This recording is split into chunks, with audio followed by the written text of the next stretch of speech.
Hello, how are you, Lily and Marina? We are fine. How about you? I'm totally fine. Shall we start our discussion on the roles of OSH legal requirements in Business Management and Occupational Safety and Health Act in Malaysia and its salient features? Yes, let's do this. What do you think about our topic, Lily?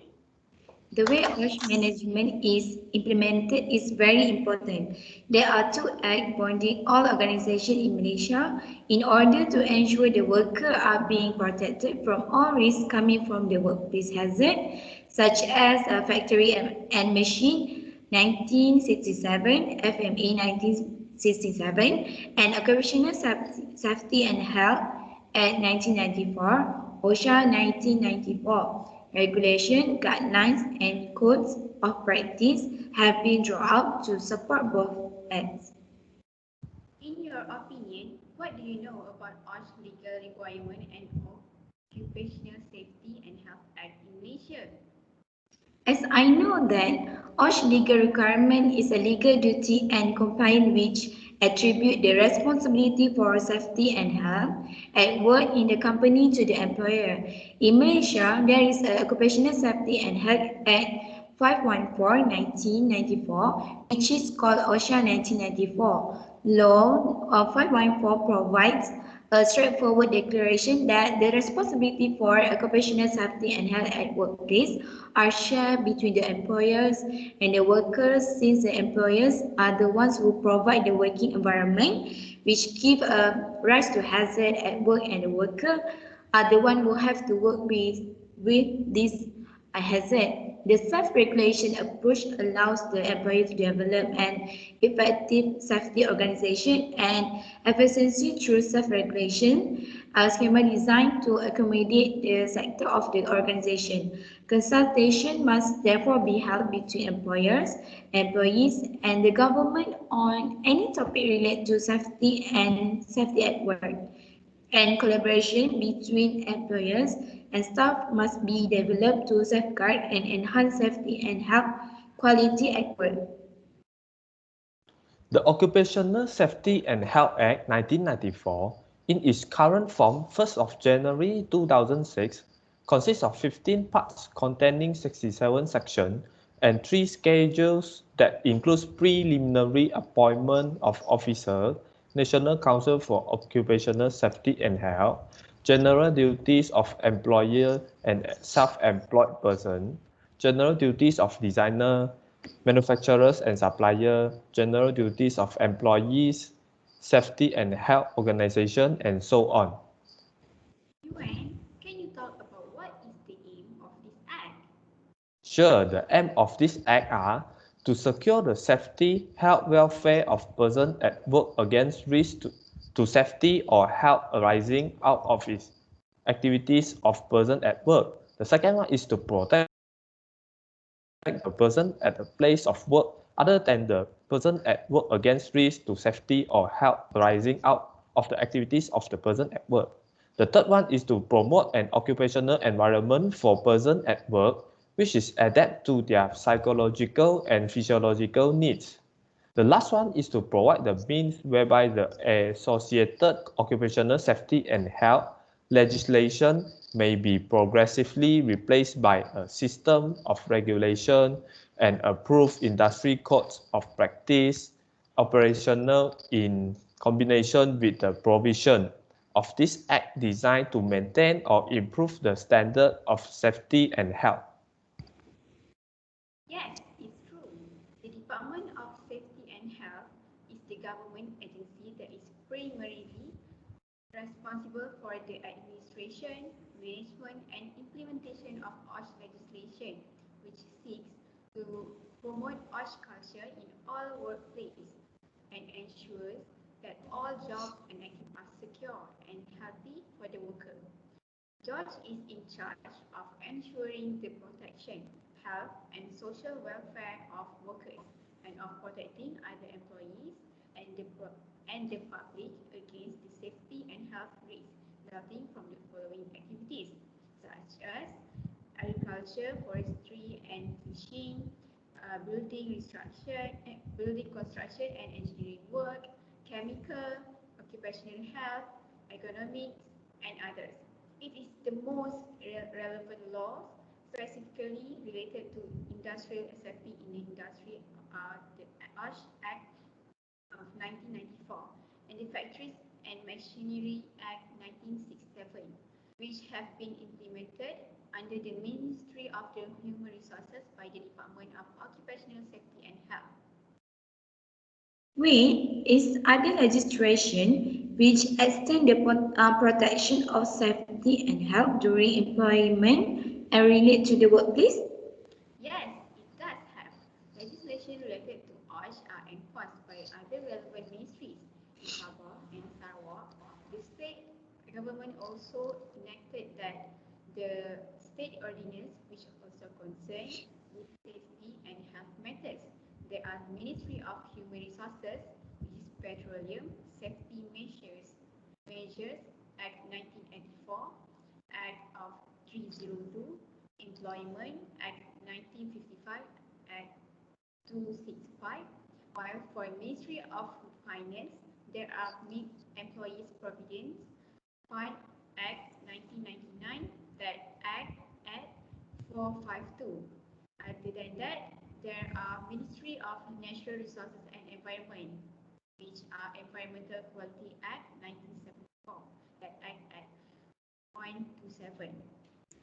Thus, the purpose of Occupational Safety and Health Act 1994 is to promote and encourage occupational safety and health awareness among workers and to create organization along with effective safety and health measurement. Is that true, Yuan? Correct. For your information, there are OSH manufacturing system where it combines occupational safety and health with management and system thinking. There are five basic characteristics of any occupational safety and health management system that includes all components of OSH that are relevant to the members of the organization and the business process. In principle, its functions are to increase the effectiveness of OSH management and also to guarantee compliance with existing legislation and to improve OSH performance. The OSH manufacturing system objectives are to be defined by the organization and may include ethical, economic, logical, and organization goals. Not all OSH manufacturing systems have the similar objectives. Wow, it shows that OSH manufacturing system can deal with complex issues such as the changing world of work, the dynamic within organizations, and the interactions between management and employees. They lead to a better understanding of process, problems, and possible solutions and enable the implementation of measures to reduce hazards and other control risks. Absolutely true. All employers with more than 5 employees are required by the legislation to arrange a written safety and health policy. The objective is to demonstrate the commitment of the employer or company to ensure safety and health in the workplace. But what do we need to implement an occupational safety and health management system, Yuan? There are several reasons why organizations might want to implement on OSH manufacturing system, such as to show that the organization cares for its employees and is a good employer, to demonstrate to customer and external stakeholders that an OSH manufacturing system is in place and to be transparent about the company's corporate social responsibilities. Oh, I see. So, the employer needs to ensure that employees and their safety and health representatives are consulted, informed, and trained on all aspects of OSH, including emergency arrangements associated with their work. Make arrangements for employees and their safety and health representatives to participate actively in the OSH of manufacturing system. Guys, what about the rules of OSH legal requirement in business management? Occupational safety and health, including compliance with all requirements under national legislation, and regulation and practice. It's the responsibility and duty of employer. The employer shall demonstrate strong leadership and commitment to all activities of the organization and make appropriate arrangement for the establishment of the occupational safety and health in business management. The system shall contain the main element of policy, organization, planning and implementation, assessment and improvement activities. Yeah, let's explain about the policy and organization. For policy, an OSH policy is a written document which expresses the organization's commitment to employees' health, safety, and well-being. It is foundation for the efforts taken to provide a suitable working environment. The policy should influence all the activities including the selection of people, equipment, and materials, the way work is done, and how you design and provide goods and services.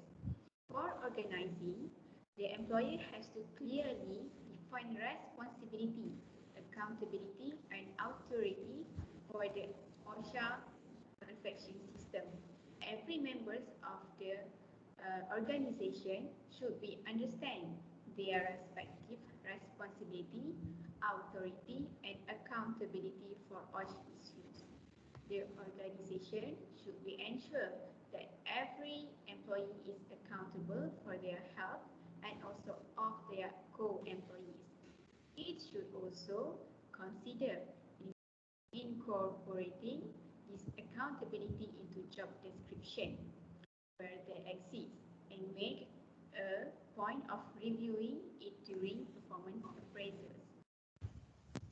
Oh yeah, I remember that.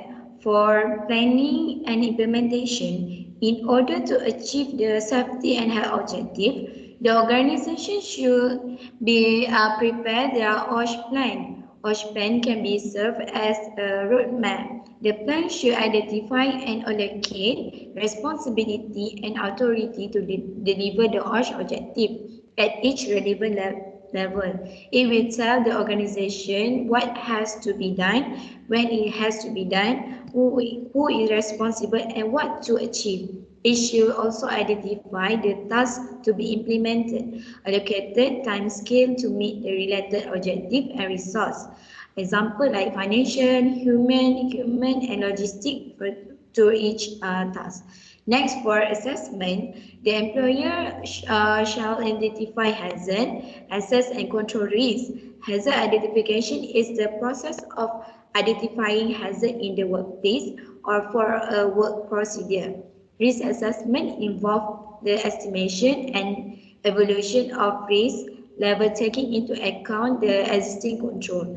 For risk control, appropriate risk control should be established and implemented according to the level of risk identified.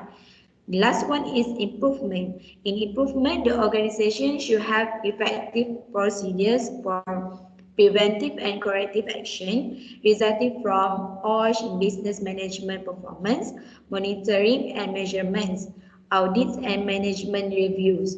Preventive action are actions taken to eliminate the underlying root cause of the potential non-conformity or potential unreasonable situation in order to prevent occurrence.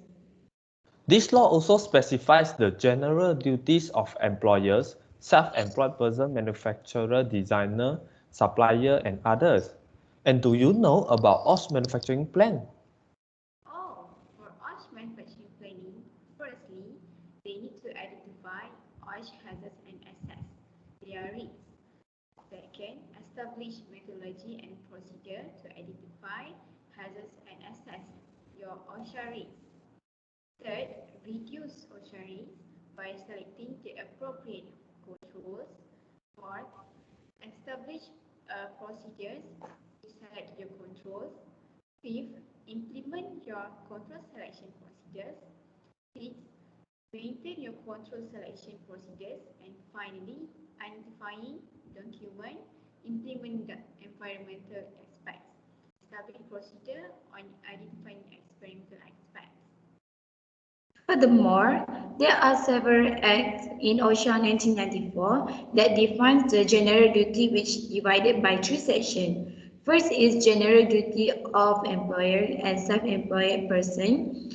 By general duty of employers and self-employed person to their employers, duty of formulate safety and health policy, and general duty of employer and self-employed person to persons other than their employers. Second is general duty of designer, manufacturer and supplier. First is general duty of manufacturer. Example, regard plan for use at work. Second is general duty of a manufacturer as regards substance for use at work. The last one is general duty of employer. First is general duty of the employees at work. Duty not to be interfered with or misuse thing provide pursuant to certain provisions. And last one is duty not to to charge employee to think done or provides. How about the regulations and orders made under the Act, Yuan?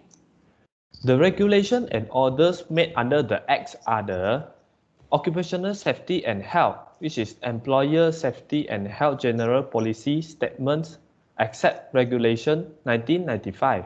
The second one is the Occupational Safety and Health to Control of Industrial Major Accident Hazard, which is Regulations 1996. The third one is the Occupational Safety and Health, which is Safety and Health Committee Regulation in 1996. The last one is the Occupational Safety and Health to classify labeling of safety data sheet of hazardous chemicals regulation, which is 2013. Yes, exactly. It is the responsibility and duty of the employer. The employer shall show strong leadership and commitment to OSH activities in the organization and make appropriate arrangements for the establishment of the OSH MS. As we all know that the objective of OSHA 1994 are to secure the safety, health and welfare of persons at work against risk to protect persons at place of work other than the person at work against risk. Moreover, OSHA aims to promote an occupational environment for persons at work which is adapted to their psychological and physiological needs. True. Plus, the concept of OSHA in 1994 is accident prevention is an essential part of good management and workmanship. Second, management and workers must cooperate. Third, top management must take the lead. A defined and known safety and health policy, organization and resources to achieve policy. Last but not least, best available knowledge and method. But what about the system to identify and control hazards? We need to identify the safety and health hazard before controlling it. It can be done by reviewing the records of illnesses, accidents, and close call. Second is review OSHA logs, first aid logs, workers' compensation reports and complaints. Last is look for trend or common factor in kind of injury of illnesses.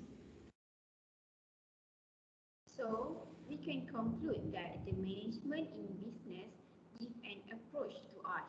Management can show leadership on preventing safety and health risks at the workplace. Leadership is a condition for success. A preventive approach is only likely to be valuable if it is supported by the management. A strong and visible leadership and engaged managers at all levels can provide direction and input to this preventive approach. This makes it clear to everyone that safety and health are strategic questions within the company. Then, what about the salient features of Occupational Safety and Health Act in Malaysia? The salient features of the Act include the establishment of the National Council for Occupational Safety and Health, the duty to formulate safety and health policy, the appointment of safety and health officer in certain classes of industries, the establishment of safety and health committee at the workplace of work, and the use of approved industry codes of practice as evidence of compliance to safety and health provision. Finally, we get to know a little bit of the information of the rules of OSH legal requirement in business management and Occupational Safety and Health Act in Malaysia and its salient feature. Thank you for sharing, guys. I have gained knowledge from this discussion. It's a pleasure for me to share the knowledge. Hope to see you both soon. Take care, guys. Don't forget to follow the SOP during this pandemic. Bye. Bye.